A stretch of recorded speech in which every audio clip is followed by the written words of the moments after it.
Hi, in this video we are going to see how to create purchase orders and perform invoice posting in Dynamics 365 Finance and Operations. My name is Paresh. Let's get started.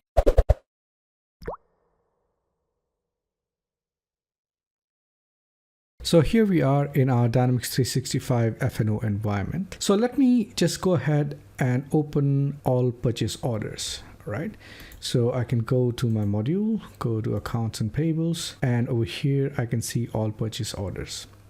Now you can also access all purchase orders from procurement and sourcing module. So if I go over here to procurement and sourcing, then under purchase orders I can see all purchase orders. So why is it in two places? So basically, since purchase orders are created by purchase team, so it's available under the procurement and sourcing, whereas invoicing and posting is done by finance team. So it's also available in accounts payable. So therefore you can see the form in both the places. So let's just go to account payables and open all purchase orders over here. Now, as you can see that I am under the USMF legal entity, and being a buyer, I can see all the purchase orders that are created in our legal entity. And to create a new purchase orders, we can click on new, which is going to open a quick view form where you can specify the vendor. So here under vendors, we need to choose the vendor account. All right, so this is actually the company or the person from which we are going to purchase the goods, or you can call them materials, items, etc. So let's just pick up a vendor over here, ACME Office Supplies. And you will notice that as soon as I pick up the vendor number, the name, the delivery name, the address, the delivery address, and all such information is automatically populated from the vendor master data. And now let's click OK. And over here, our purchase order is created. Now, if you look closely, you will notice that the purchase order has two sections, a header section and the line section. So over here, if you click on the header, then you will see that there is a lot of information. So for example, on the general tab, you will find the purchase order number that is generated, the vendor name and the vendor account that we selected. The purchase type is purchase order. There can be other types as well, but this is the purchase order that is selected, and the invoice account is also selected based on the vendor account that we selected, and so on and so forth. There are many other information that is available all on the form. Let's not worry about that at the moment. And then there is this line section. Under the lines, we have purchase order lines subgrid, where we can start adding as a buyer all the items that we want to purchase. So let's just say that we as a company want to purchase Surface Pros. Okay, now these Surface Pro, we store it in our inventory and then sell it to the customers. So we want to place an order for Surface Pro as we are out of stock for this item. So how do we select the item? Well, in this item number column, we can click on the lookup and we can select the item Surface Pro over here. Now we can either select it like this, or in your day-to-day working, if you are already aware of the item number, you can even directly type it over here. And as soon as you tap, you will see that the relevant details like the product name, the quantity, the unit price and all are automatically populated based on the item details. Now you will notice that the site is marked with red asterisk. That means it is mandatory. So we need to select the site and the warehouse columns, right? Now these represent our inventory storage dimensions. So let's just select the site over here, and then you need to select the warehouse as well. Okay, now what does this mean? Well, site is where exactly this item needs to be delivered, and warehouse is where the item needs to be stored.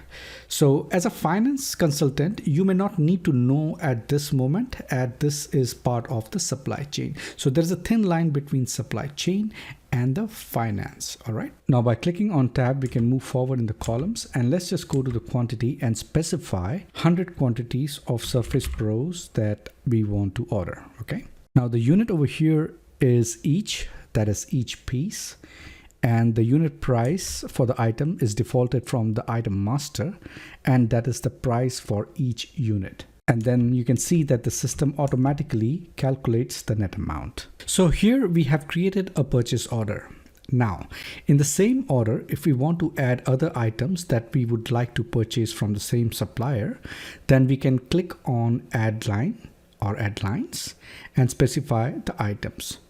But let's just say for this example, we just want to purchase this particular item for 100 units and go forward. So being a buyer, we want to send a confirmation to the supplier or our vendor saying that these are the items and their quantities that we need and the price that we agreed on. So once you have created this purchase order, we can go to the purchase tab here, and then under generate, we can click on confirmation. So when you click on confirmation, you will typically receive a pop-up over here, confirm the purchase order, and you can optionally, select the print purchase order. This will print the purchase order onto the screen so that you can, save it as a PDF and send it to the supplier. So if I select this over here and click on OK, so here you can see the purchase order which is printed onto the screen. Now let's just go ahead and review this. So here we can see that we have the purchase order number and also the date when we placed the purchase order. Here we also have a delivery address so that the vendor knows where to supply or send the items to. And then we also have the vendor information available as well here. So going down, we have the item information, for example, item number, the quantity that needs to be supplied by the vendor, and the agreed price, and everything else. So once you have this, you can choose to save this particular purchase order as a PDF by clicking on export, and you can choose the formats that you want to save in, or you can directly send it to the printer that is available in your office through your network and print a copy of this particular purchase order. All right, so we printed the purchase order confirmation.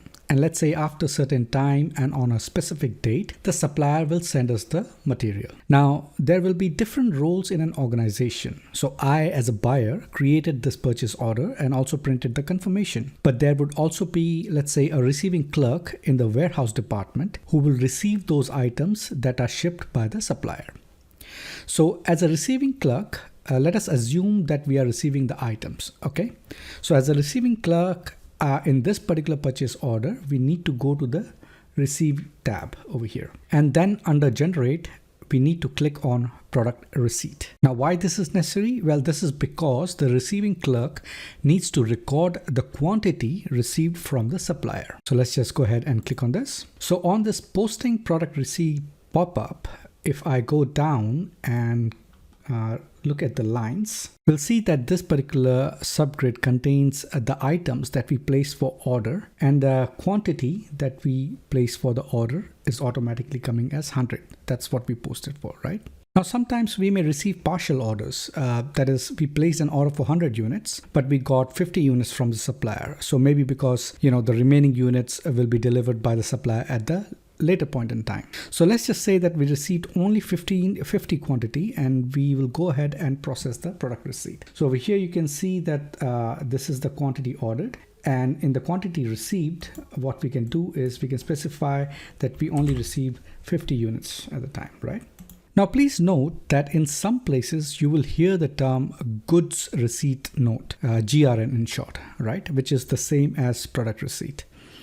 Now, you do not really need to print the product receipt because you're not sending the product receipt anywhere. However, some companies might do it for bookkeeping purposes. All right. So let's just leave it as no, and then we can just go ahead and process this product receipt by clicking on OK.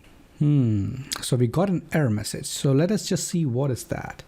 If I just go over here and see the error message. So the error message says that we need to provide product receipt for this particular order, and that is this particular column, product receipt, which is missing. So typically what happens is you get a delivery slip from the supplier and the goods are delivered to your warehouse, and that delivery slip will contain a delivery slip number or a delivery note number, or it's also called packing slip number. All right, so one of these things, and that is the number that we need to enter over here in the product receipt column. This is actually important as this would act as a reference number between our organization and the supplier. All right, so let's just say that the product receipt number was something like this. So how does this help? Well, if we have any issue with one of the items that we received, okay, for example, then we can contact the supplier and say, dear supplier, we received only 50 units of the item on this particular date, and with reference to the product receipt number PR 1001, and one of those items is damaged, so could you please have a look into it, right? So something like that. So it will be useful for reference when we have a communication with the supplier. All right, so we have provided the product receipt number. Again, the product receipt is not part of the finance. We are processing this as part of procure to pay cycle and to have a good understanding of what this means. So let's just go ahead and click on OK to post our product receipt.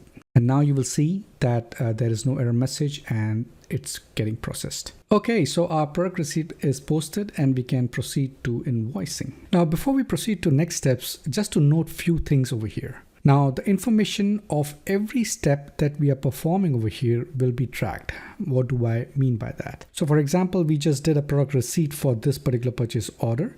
So if you look into the receipt tab under journals, if you click on product receipt, this will show you the product receipt journal and it will show you the information that we processed. So for example, this was the product receipt number. And if we go to the lines of this particular product receipt number, you will see that this is the item and we ordered for 100 units and out of which we received 50. So all this information is maintained in the system for tracking purposes. Okay, so we have received the items from the supplier, right? So the receiving clerk, after receiving the items, normally signs the document which comes from the supplier. That is the delivery slip. And someone from the supplier side will carry that delivery slip and give it to their finance team. And that is how we will receive an invoice from the supplier's finance department. All right. So let's say we received an invoice from the supplier, which is nothing but a bill. And as a buyer, we now need to pay that bill for the items that we received. So as an accounts payable in my organization, in the buyer's organization, as an accounts payable clerk, I can perform the invoice posting, for which I will go to the invoice tab and then I will click on the invoice. Now, before I click on the invoice, notice the common pattern, which is same all across.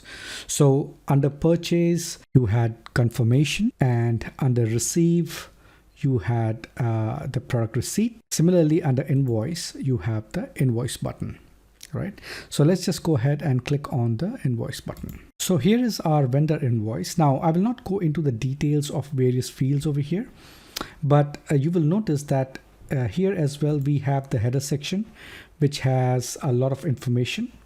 And if you go to the lines, you will notice this column called number. Now here is where we enter the invoice number.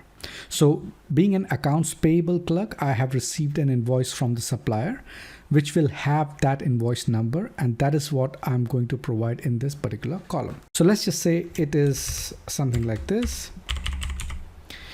And again, this is a unique reference that we will use for communication with the supplier. So we also have invoice date. Now, typically you do not need to mention this if you are processing the invoice on the same date, which is the system date. You know, sometimes what will happen is that we receive the goods, let's say yesterday, but we are processing the invoice today. So in that case, we can provide the invoice date here. And also you can provide some invoice description in this particular column as well. So let's not change anything for now. And if I go to the lines and see that we received 50 quantity of the item, and this is what we are going to process, right? So what I'm going to do is now I'm going to post this invoice. So I can click on post and we get an error over here. Now, this is an error message which is related to invoice matching validation. Now, this is an interesting topic which we will cover in detail in upcoming videos. But what this basically means is you see this column over here, match status. It says that it has not been performed. So for now, just understand that when you receive this particular message, then just click on update match status. And what the system would do is it will put the match status to passed. So for now, let's just go ahead and post this invoice. Cool. Now you can see that the purchase invoice has been posted and you receive a message saying the vendor invoice posting process is complete for the vendor 1001, and this is the invoice number for which it is being processed. So with this, our posting of purchase invoice is complete. Now again, under Invoice tab, under Generals, you will see this Invoice button. So if you click on this, you will notice that all the steps that we have taken has been tracked as well. So you will see under the invoice journal, you will notice the invoice number. And if you go to the lines, you will also see the invoice details that has been posted. That is for this particular item and this much of quantity. Okay, so let's say after a few days, you receive the remaining 50 units of the item that you have purchased. So in that case, you will follow the same steps. That means you will do a purchase receipt, and then you will process the invoice for those items. And when you do that, you will see another line over here for that particular invoice number that you process. Now, if you're from the accounting background, you must be looking at, what happens to my accounting entries. So for that, you can select this line in the invoice journal. And if you click on the voucher, it will show you all the entries that the system generates. Now, if you're following this video and after clicking on the voucher, you do not see these entries, it might be possible, that the subledger general entries are not transferred. So you can go to the Microsoft link over here. I will post this link in the description below, and just follow the steps, and then you will see all the voucher numbers which are available here. Okay, so we are not going to go into the details as of now, but in a nutshell, based on the configuration, you will see different postings in your voucher transactions. Okay, so this is your typical vendor balance posting type, where your accounts payable gets credited and your inventory or your cost of purchase materials will get debited. So you can just ignore the remaining ones for now. These are like the offsets for the product receipts. We will discuss them in detail when we discuss the invoice postings. So this is all for this particular episode. I hope this video helped.